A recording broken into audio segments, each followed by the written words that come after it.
This is what the 2021 cruise season should look like.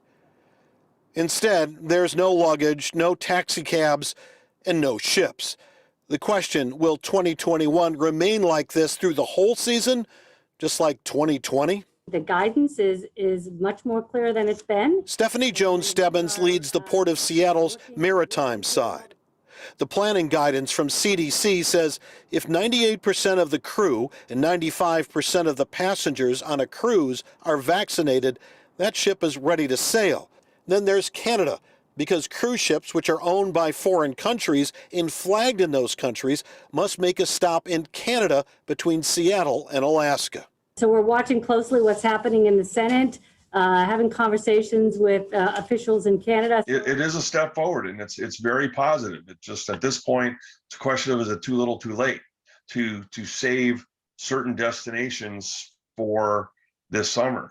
And Alaska's really behind, they're really behind the eight ball. Stuart Chiron calls himself the cruise guy. Based in Miami, he's been part of and studied the industry for 3 decades. Even if everything was considered a go today with the CDC in Canada, there's still a lot of work to do. We're, here, almost in May, and it's going to take, 90 days to essentially get ships restarted.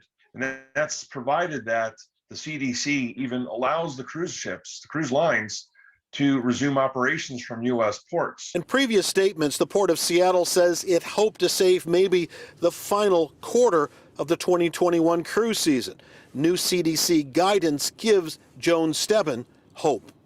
Is it about the same, is it a little higher, a little lower? A little higher than it was before. The guidance from the CDC really provides a constructive path forward.